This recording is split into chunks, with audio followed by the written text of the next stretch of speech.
साहित्य उत्सव.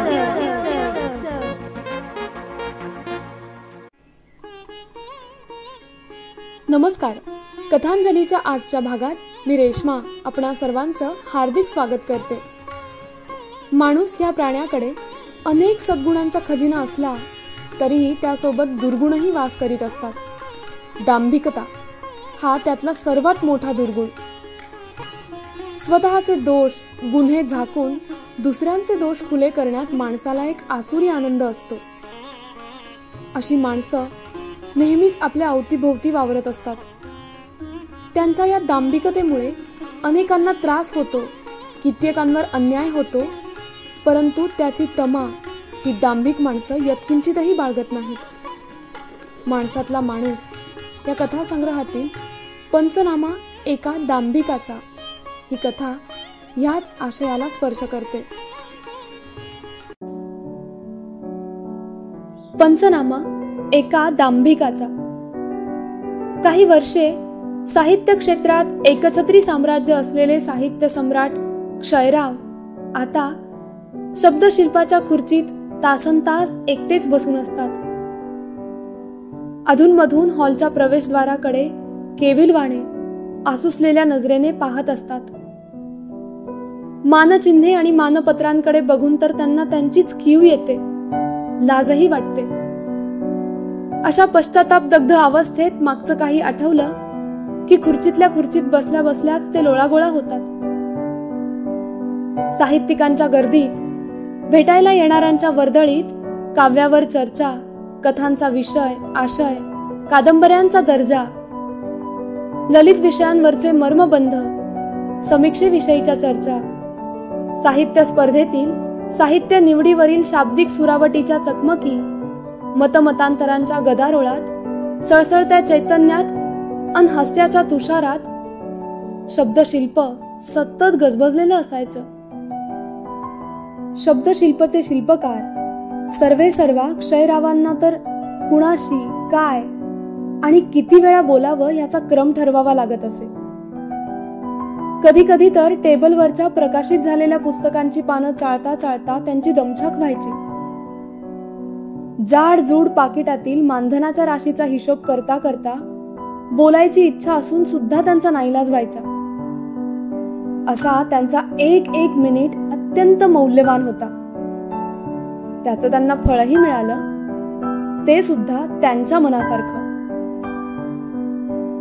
नामांकित संस्थांकडून क्षयरावांना काव्य, कथासंग्रह, कादंबऱ्या, ललितासह सर्वोत्कृष्ट समीक्षक आणि परीक्षक म्हणून पुरस्कारांनी सन्मानित करण्यात आलं. अष्टपैलू साहित्यिक म्हणून त्यांचे सत्कार होऊ लागले. तेव्हापासून भेटायला येणाऱ्यांच्या गर्दीमुळे शब्दशिल्प अपुरे पडू लागले. भेटायला येणाऱ्यांची गैरसोय टाळण्यासाठी क्षयरावांनी मानधनात वाढ केली. अन वाढीव मानधनात एक हॉल बांधून शब्दशिल्पाचा विस्तारही वाढवला होता. तरी पण काहींवर उभं राहायची वेळ यायची. काही महाभाग तर असे की उभ्या उभ्याच क्षयरावांशी 4-2 शब्द बोलण्यात स्वतःला धन्य धन्य समजायचे. एवढा त्यांचा लौकिक आणि दरारा वाढला होता.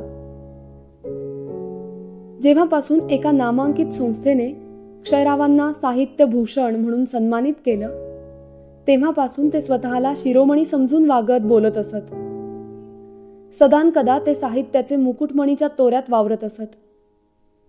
साहित्य आणि साहित्यिकांवर त्यांना वाटेल तसं ते तोंडसूक घेत असत.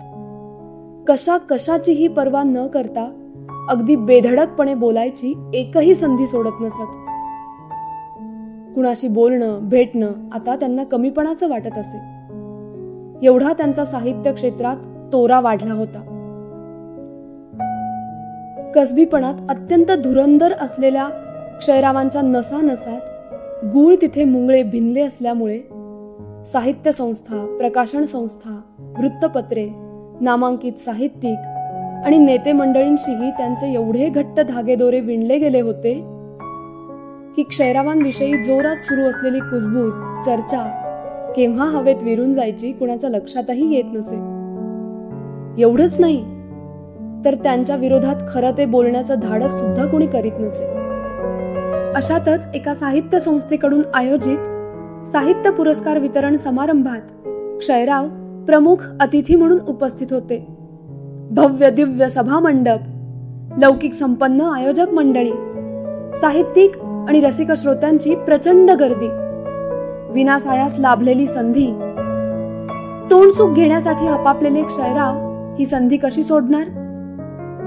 त्यात त्यांना मोठेपणाचा मोह असल्यामुळे बोलण्याच्या धुंद नशेत तारतम्य पायदळी तुडवून ते अगदी बेधुंदपणे साहित्य आणि साहित्यिकांची चिरफाड करीत तोंडसुख घेत होते. बोलता बोलता ते खालच्या पातळीवर घसरले. तरीही श्रोते शांत होते. असा क्षयरावांचा तोंडसुख घेण्याचा सपाटा सुरू असता ते अचानकपणे चवताळलेल्या सिंहागत सिंहगर्जना करीत म्हणाले, बोलू नये पण बोलायलाच हवं. अहो, साहित्याचा अर्थ ज्यांना कळत नाही परंतु उचलेगिरी करून स्वतःला साहित्यिक समजणारे असे ऐरे गैरे नथू खैरे प्रस्तावना, समीक्षा आणि मार्गदर्शनासाठी दररोज माझ्या पायाशी लोटांगण घालतात. याला काय म्हणावं? तोच सभा मंडपातील 35च्या आसपास वय असलेला देखणा श्रोता उभा राहून ठामपणे म्हणाला, दांभिक, ढोंगी. हर्षवायू झाल्यागत हस्त्याच्या खळखळाटात क्षयराव म्हणाले, हो ना, अगदी अगदी बरोबर आहे तुमचं. सभा मंडपात क्षयरावांच्या हस्त्याचे गुंजन सुरू असताना तोच मघाचा देखणा श्रोता निश्चयी स्वरात म्हणाला, क्षयराव, तुम्ही हसता आहात परंतु तुम्ही सुद्धा त्यातलेच एक आहात हे मात्र विसरलात ना? सभा मंडपात एकदम सन्नाटा पसरला. जो तो त्या देखण्या श्रोत्याकडे पाहू लागला. क्षयराव तर अपमानाचा दाह भडकल्यागत वेडेवाकडे हातवारे करीत जोर जोरात बडबडत रागाने थरथरत ओरडून म्हणाले, कोण रे लुंग्या तू? कुणाबद्दल तू बोलतोयस? क्षयरावांचा असा जळफळाट सुरू असताना तो देखणा श्रोता संयम ढळू न देता पण मिश्किलपणे म्हणाला, साहित्य शिरोमणी पुरस्कार मिळवलेले पुरस्कारांचे मुकुटमणी क्षयराव, मी तुमच्याबद्दल बोलतोय. क्षयराव एवढे लालबुंद झाले होते की ते जर सार्वजनिक स्थळ नसतं तर घट्ट धाग्या दोऱ्यांद्वारे त्या देखण्या श्रोत्याचा आवाज केव्हाचाच बंद करू शकले असते. ही खंत आणि अपमानाच्या असह्य वेदनेमुळे क्षयराव ताडकन उभे राहिले. धड त्यांना उभंही राहता येत नव्हतं, तरी पण वेडवाकडं तोंड करीत जोरात आरडाओरडा करीत म्हणाले, लुंग्या, माझ्याबद्दल गरळ ओकायला कोणी सांगितलं रे तुला? आता मात्र त्या देखण्या श्रोत्यात बळ संचारल्यागत प्रत्येक शब्दावर जोर देत देत तो म्हणाला, क्षयराव, तुमच्या पाठीशी असलेल्या सत्ताशक्तीच्या आधारे नामांकित साहित्यिकांना भरपूर मानधन देऊन त्यांची कायमची तोंड बंद करून त्यांचं साहित्य तुमच्या नावे प्रकाशित केलं आहे. पुरस्कार मिळवलेत ना? देखणा श्रोता बोलत असताना क्षयरावांनी आक्रस्ताळेपणाचा कळस गाठला होता. व्यासपीठावर खुर्चीतल्या खुर्चीत उठबस करीत, खोटं आहे, कुभांड आहे, षडयंत्र आहे असे ते मोठमोठ्याने ओरडत बोलत होते.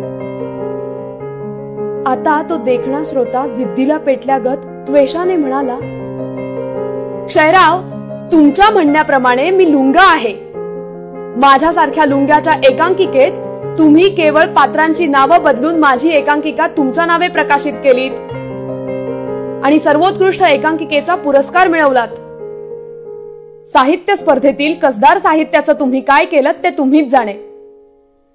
परंतु तुम्ही साहित्य शिरोमणीच्या तोऱ्यात दुसऱ्यांवर तोंडसुख घेण्यात तिळभर कसर ठेवली नाही. मग आत्ता तुमचा जळफळाट का व्हावा? तुम्ही साहित्य शिरोमणी कसे बनलात याची ही तर एक झलक आहे क्षयराव. या संबंधी आणखी किती पुरावे हवे आहेत तुम्हाला? देखण्या श्रोत्याचं बोलणं सुरू असतानाच क्षयराव थरथर कापत कापत आयोजकांच्या सहकार्याने व्यासपीठाच्या मागच्या दाराने पसारही झाले होते.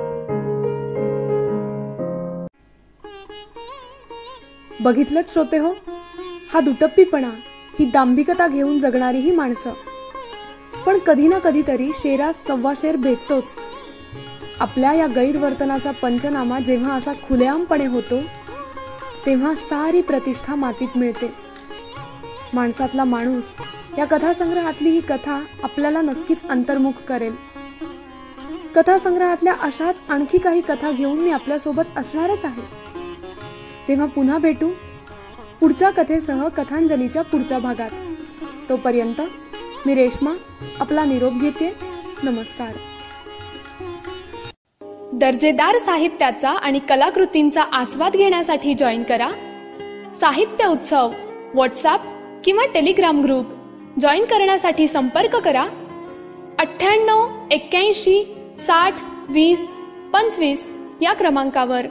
संपर्क क्रमांक पुन्हा एकदा 9881 60 2025. साहित्य उत्सव हे यूट्यूब चॅनल आजच सबस्क्राईब करा.